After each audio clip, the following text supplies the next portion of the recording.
Halloween, everybody. The prop budget for the Fort Worth Star-Telegram, I just shot it with this column. I love this. Millions of dollars for FortWorthStar-Telegram.com. I am Fort Worth Star-Telegram sports columnist Matt Engel here on another edition of Dallas Cowboys Overtime. The guy without a mask but who needs one is Mr. Clarence E. Hill Jr., otherwise known as Chill. Clarence, it's great to see you again. In case for those of you who are watching, hang on. Cowboys didn't play Sunday, which means, according to the world of Wade Phillips, they won the bye week. Clarence, how are you? It's good to see you again. Happy Halloween. I am well. And you kind of preempted my joke because I was going to say you need to keep the mask on. It's an improvement. Okay, you need to get an improvement. Yeah. For someone that ugly, you got a lot of confidence. You're no scary. I mean, you're ugly enough. I mean, it's okay. But they did win the bye week. Let's be honest. They won the bye week. They did. And we're being funny with Wade, but they got healthy. They gave Dak a chance to get some time off. Consider this, and we're going to go right into it because it's the number one question this week. Will Dak Prescott play? Well, what we know is this. If they had a game last week, Dak Prescott would not have played. That calf injury was probably that bad. He probably would not have played if they had a game last Sunday. So the fact that they didn't have a game and now there's a good chance he could play this week, they won the bye. So the Cowboys go on the road to play the Minnesota Vikings on Sunday night in Minneapolis, Sunday Night Football on NBC. The Dallas Cowboys are 2.5-point favorites against the 3-3 Vikings. We had there on a second ago, should Dak Prescott play? The NFC East is so bad, the Cowboys are already up by 3 games on the rest of the division because the Eagles, the Washington team football, and the New York Giants all stink. I am almost of a mind to think you could sit Dak Prescott and just eat the loss. They won't, obviously, but Clarence, should they? No. I mean, you're a baseball guy, right? You can't assume a double play. You can't assume momentum. You're feeling good. You got this thing going. Obviously, if he's injured, you don't play him. If he can't play, you don't play him. If there's a chance you could injure it worse, a chance that it affects your ability to move and run the offense, you don't play him. But if he's healthy enough to play, you play him because it's not just about the NFC East anymore. We're thinking bigger. Look at your name. What do you call that? Your attachment there. Mac Super Bowl Engel. It's not just about the NFC East anymore. It's about playoff positioning. It's about home field advantage. It's about all that stuff. You got bigger fishes to fry here. The only 16 games. If Dak can play, you play him. Well, I would think under any other circumstance, I would agree with you. But in this one, I think they would be at least within their right mind to have the conversation not to. Arizona's undefeated. You're thinking about the bye week. Only one team gets a bye anymore. So the Cowboys are in there thinking, well, maybe we should kick. No way. You're not even in October. You're not even in November yet. We're at the end of October. We're not in November yet. You still have 2 more months of the regular season left. The regular season goes 1 week into January because it's 17 weeks. We all knew something like this was bound to happen, I think. When Dak Prescott came back from that ankle injury, I said it, other people said it too. This is the kind of risk that you run. You roll your eyes at me all you want. This is the kind of thing that just happens. That stuff in the summer, you and Adam Schefter. But the bottom line is this. They're in a really good position to do whatever they want. And if they wanted to sit him down, they could do it. They won't, but if they wanted to, they could. I think they could sit him down and even beat Minnesota because I don't think Minnesota's any good. It's going to be a tough out on the road. It's going to be a tough out on the road. They got a pretty good defense. They got a running game. They got a receiver core. It's a tough out on the road. But the bottom line is this. I mean, I hear you. If he's hurt and there are legitimate concerns about his health, then yes, you err on the side of caution. But just based on everything we're seeing, he's wearing cowboy boots at a concert in Grand Prairie on Saturday night. He's at the Stars game last week. I got a picture of him on social media getting pizza delivered. Barbecue delivered to his house. Different thing. I saw him yesterday. Had a conversation with him yesterday on Monday at the team headquarters. He walking, heckling, a team nutritionist. There's no boo. And talking to Zach Martin, he said that, based on, Jerry Jones on the radio on Tuesday morning said that based on how he looked at practice, so he went through the walkthrough with the team on Monday, that They're positive. They feel good about him. I think that if there were issues, major issues, and Jerry also said that he was more concerned about the shoulder in camp than he's about this calf. So if there were major issues, Britt Brown, the trainers, they wouldn't have him out there. They'd be doing different things, and certainly he spent most of the bye week 24/7 doing everything he could to rehab that calf, in addition to going to Stars game, in addition to Halloween parties. Concert, in addition, I saw him this morning. He posed with pictures with his girlfriend for Halloween. Right. His Halloween costume was much better than yours, much better than yours. You haven't seen mine yet. That's just a prop. Don't even. I'm just saying. I'm just gonna give it to Dak. So there are positive signs to say he's good to go. He's going to try to play, and I think that it's the right decision if he's not injured.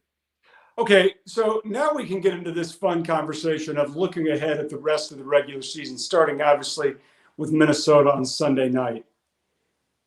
Clarence, you can make an argument. Now, it's an absurd argument, but you can make one.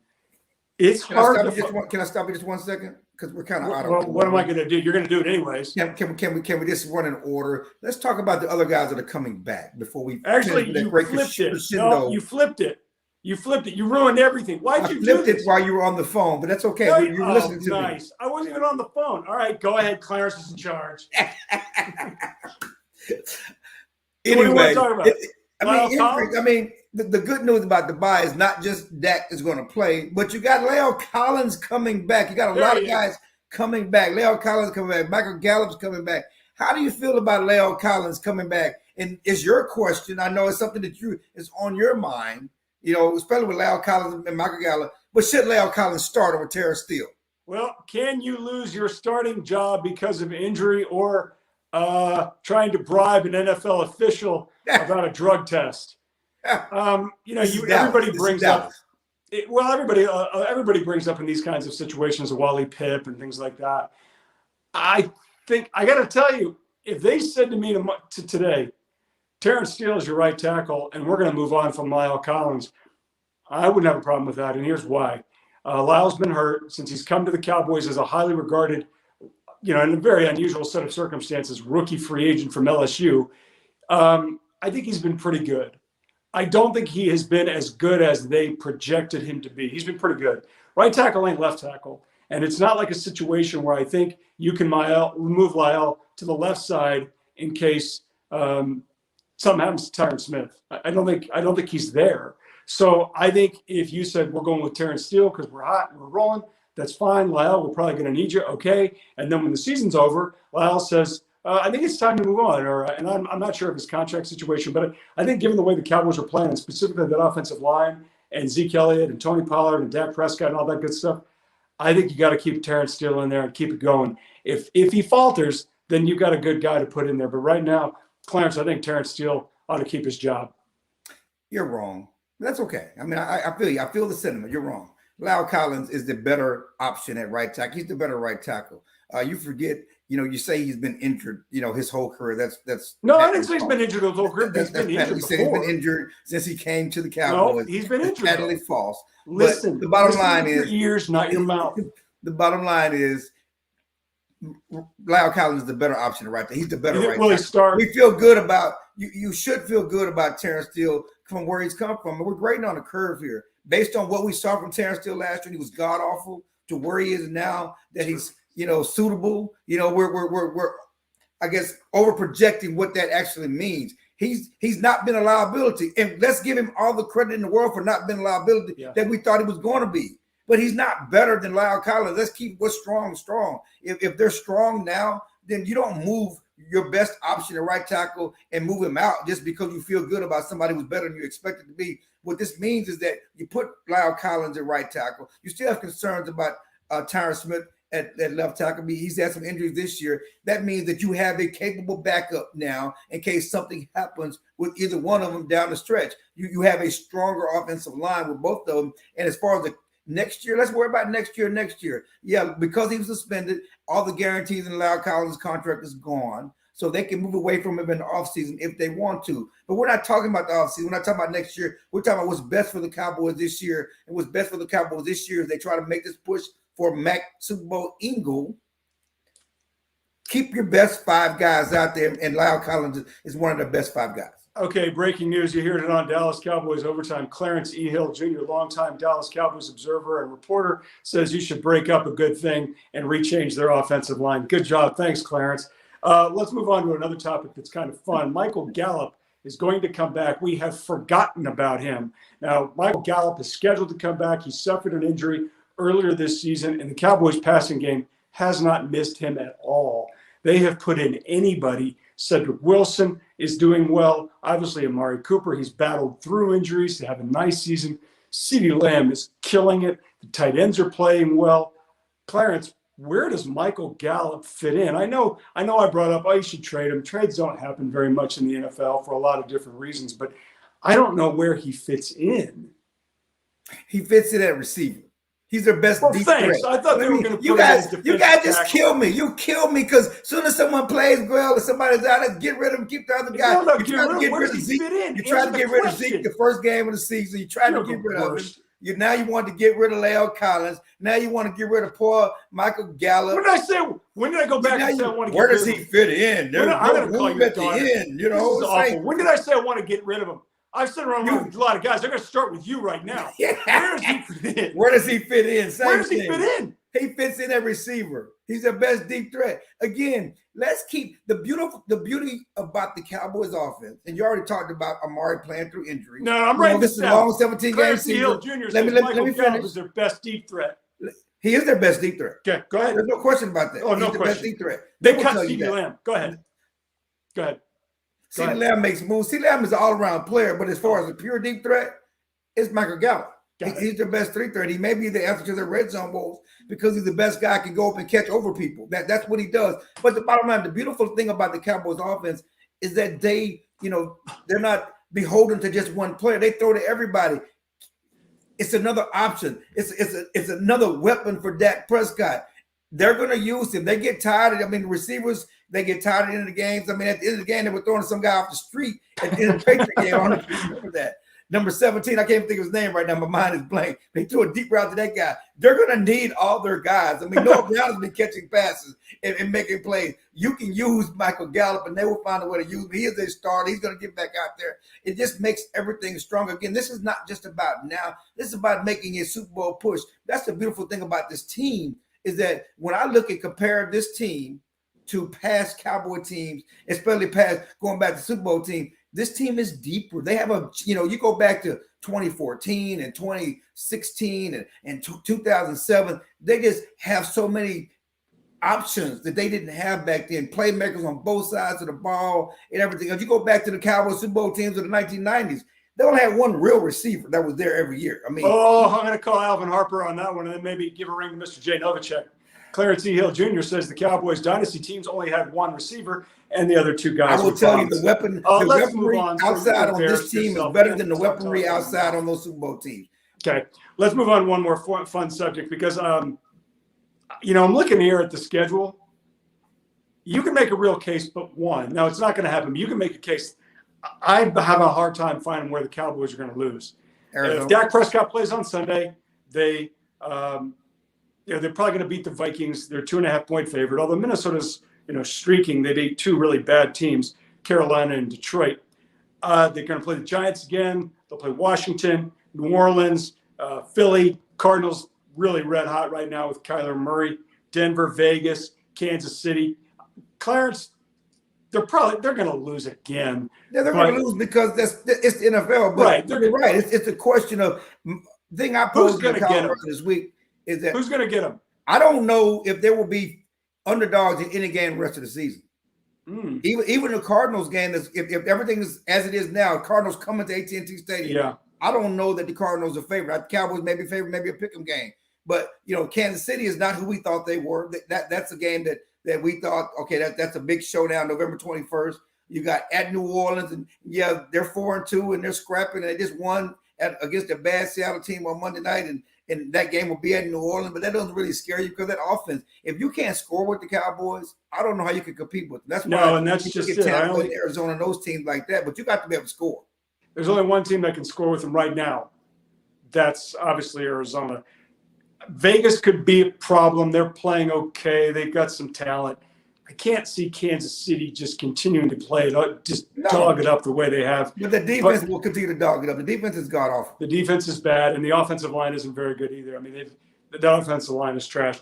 Okay, let's move on to this week's game. Obviously, the Cowboys going on the road last season in Minnesota won one of the few games that they won at all last year and upset the Vikings. CeeDee Lamb had a great game, a memorable catch in the end zone, and Ezekiel Elliott had his only 100-yard rushing game of the season. But the Vikings have some toys there, specifically in Dalvin Cook, a running back who was like every other running back in the NFL last season, who ran for like 3,000 yards against the Cowboys in one game. As we look here and as we make our fantasy predictions for this game, obviously the Cowboys, you're going to pick those guys. You're going to go from, Greg Zuerlein, the kicker, or Dak Prescott, Ezekiel Elliott, Tony Pollard, Amari Cooper's a good pick. Maybe Cedric Wilson will surprise you. But, I'm looking at this from fantasy points, not necessarily whether wins or losses, but in terms of fantasy points, it would not surprise me if the Cowboys get out ahead comfortably and we see Kirk Cousins rack up some disgusting garbage time stats. I'm not a Kirk Cousins guy. I think he's overrated. He's certainly overpaid compared to some of these other guys who've got big contracts.